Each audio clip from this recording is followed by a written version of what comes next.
What would you do if your father forced you to marry the village madman? Everyone laughed, everyone mocked, but behind the rags, behind the madness, was a dangerous secret that could destroy a powerful chief and shake an entire village. When Adamma lifted her groom's veil of insanity, she uncovered betrayal, forbidden power, and a scandal so shocking, even the gods turned their eyes.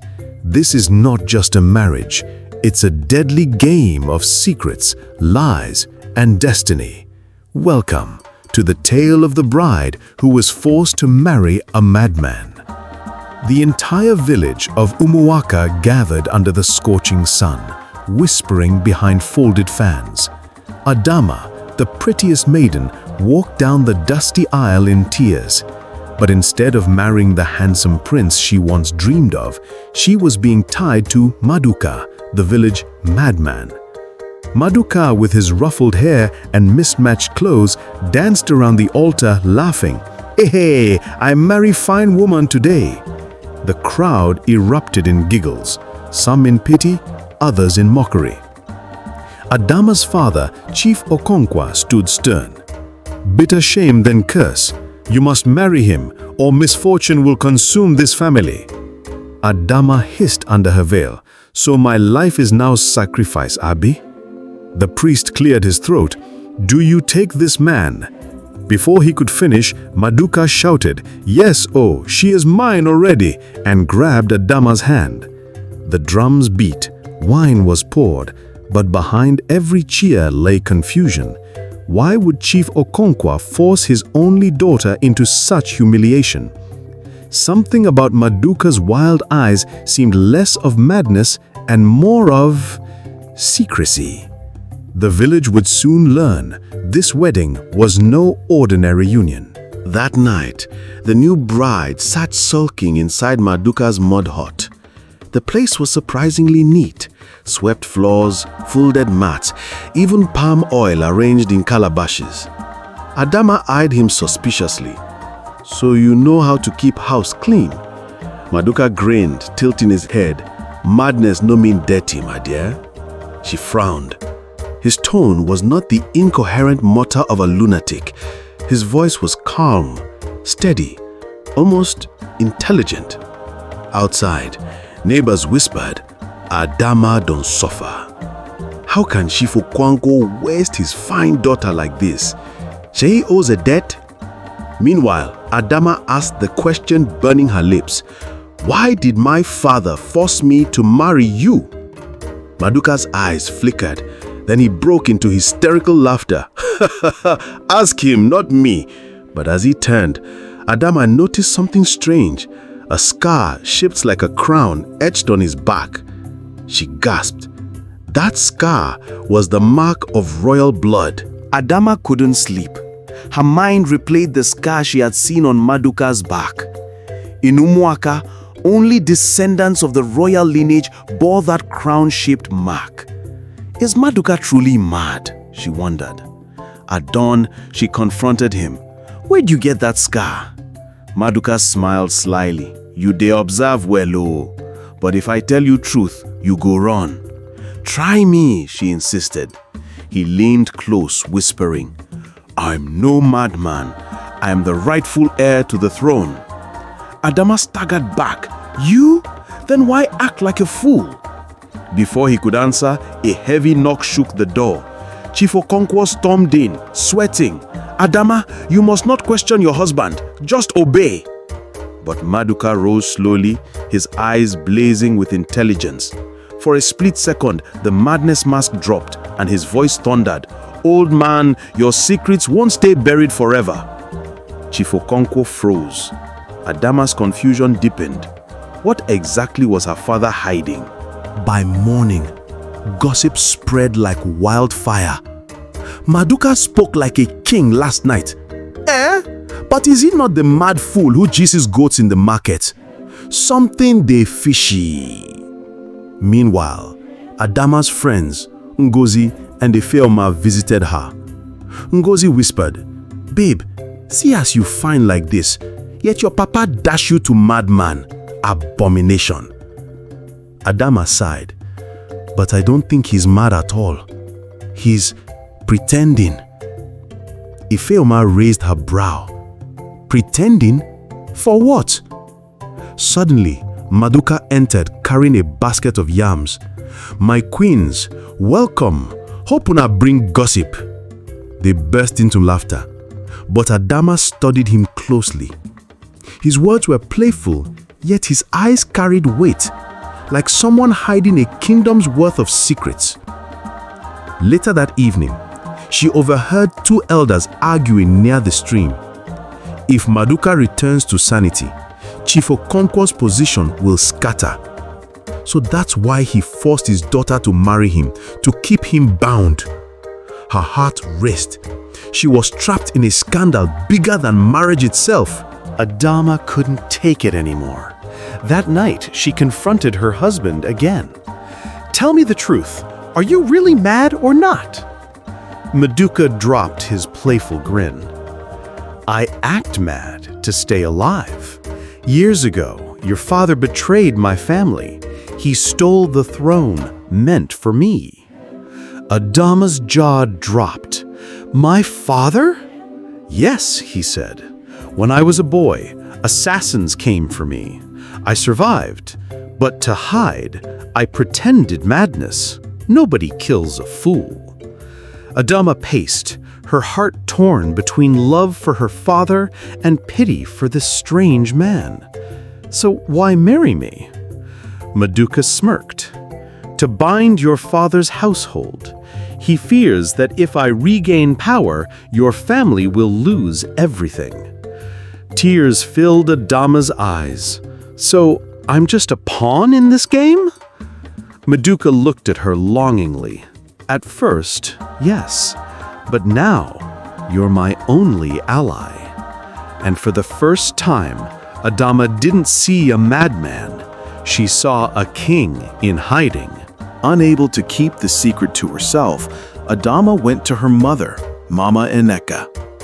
"Mama, Papa forced me to marry Maduka because he's hiding something. He's not truly mad." Mama Eneka shushed her quickly. "Dufyakwa, don't say that loud. Your father will kill us both." "But Mama, Maduka is the rightful heir." Her mother trembled. "Yes, my daughter. Long ago, the throne belonged to his family. Your father was only a councilman, but greed drove him to betrayal. He framed Maduka's father, seized power, and left the boy to rot." Adamma's knees buckled. "So, Papa built his wealth on lies?" "Yes," her mother whispered, "and now he fears vengeance." Just then, footsteps approached. Chief Okonkwo's voice thundered from outside. "Adamma, I warned you not to mingle with that man's truth." Mama Eneka grabbed her daughter's hand. "Run, Adamma, run before he silences you too." The village buzzed with excitement for the annual masquerade festival. Drums echoed, palm wine flowed, and colorful spirits danced through the streets. Maduka, dressed in rags, pranced comically, pretending to be part of the madness. But when he locked eyes with Adamma, his gaze was sharp as a blade. In the middle of the dance, the chief priest raised his staff. "Tonight, the gods will reveal hidden truths." The villagers cheered, but suddenly the priest stopped in front of Maduka. "This man is not who you think he is." Gasps filled the air. Chief Okonkwo's face turned pale. "He's just a mad fool," he barked. But the priest shook his head. "The gods say he carries royal blood." The drums stopped. Murmurs swept through the crowd. Adamma clutched her chest. The secret was spilling faster than expected. Maduka bowed dramatically. "He, I told you, I'm the Mad King." That night, Chief Okonkwo stormed into Maduka's hut with 2 guards. "You will not ruin me," he hissed, drawing a dagger. Adamma screamed, blocking his path. "Papa, no!" Maduka stood calmly. "So, you choose to kill your son-in-law before your own daughter?" Okonkwo's eyes burned. "You should have died years ago." But before he could strike, one of the guards hesitated. "Chief, maybe the gods speak truth. What if he is royal?" Okonkwo roared, "Silence!" Maduka moved like lightning, disarming him. In one fluid motion, the madman twisted the dagger away and held it against the chief's throat. "Careful, old man. The real game is only beginning." Adamma gasped, torn between father and husband. But in her gut, she knew her father's sins were finally catching up with him. In the days that followed, the village was divided. Some sided with Chief Okonkwo, claiming Maduka was a dangerous fraud. Others believed the priest's revelation and whispered of Maduka's return as king. Meanwhile, Adamma and Maduka grew closer. She no longer saw him as a fool. One evening, as they sat outside watching fireflies, she teased, "So all those times you chased chickens naked in the market, fake?" Maduka chuckled, "Not fake. I actually like chasing chickens." She burst into laughter. For the first time since the forced marriage, she felt free. But their peace didn't last. Gozi rushed in, panicked. "Adamma, your father is plotting with strangers. They plan to burn Maduka alive." Adama's heart froze. The man she had been forced to marry was now the only one she wanted to protect, and she was ready to fight for him. The village awoke to screams. Chief Okonkwo's men surrounded Maduka's hut with torches. "Burn it down!" Okonkwo shouted. Adamma ran out, shielding Maduka. "If you burn him, you burn me too." The crowd gasped. A daughter defying her father was scandalous. Maduka stepped forward, voice clear and commanding. "Touch me, and you defy the gods themselves." The flames flickered. Just then, the sky thundered, and heavy rain poured, quenching every torch. The priest appeared, drenched but fierce. "The gods have spoken. This man shall not perish. Instead, judgment falls on the guilty." All eyes turned to Chief Okonkwo. Lightning flashed, thunder roared. For the first time, the mighty chief looked like a trembling coward. The council gathered the next morning. Villagers demanded answers. Why did the priest declare Maduka royal? Why does he bear the crown mark? Chief Okonkwo tried to lie, but Mama Neka stepped forward, tears streaming. "Enough, husband. You betrayed the royal family. You framed Maduka's father and stole his place." The crowd erupted. "Abomination! Chief, you deceived us!" Okonkwo fell to his knees, begging, "Forgive me, I only wanted power." But Maduka's voice was steady. "Power stolen is power cursed. Your time is over." The council stripped Okonkwo of his title. Drums of disgrace echoed. Adamma wept silently, watching her once feared father dragged away in shame. The village had lost a chief, but gained a truth too powerful to ignore. Weeks later, the village gathered again, this time not for shame, but for crowning. Maduka, dressed in regal white, stood tall. The priest placed the crown upon his head. "Behold Maduka, rightful king of Umuwaka." The crowd roared with joy. Adamma smiled through tears. "So, my husband was never mad after all?" He winked. "Mad enough to survive, wise enough to return." She laughed, clinging to him as the drums rolled.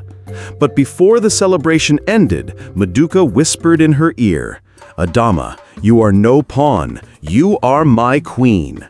As the people danced, the scandalous truth became legend. The girl forced to marry a madman had become the queen beside a king. And the village of Umuwaka would never forget the day madness turned into majesty. Dear viewers, what lessons did you take from this dramatic tale of secrets, betrayal, and unexpected love? We'd love to hear your thoughts in the comments below. If you enjoyed the story, give us a thumbs up, share it with friends, and hit that subscribe button, and subscribe to African Tales by Elian. Don't forget to turn on notifications so you never miss our latest update. Thanks for watching, and until next time, stay safe and stay blessed.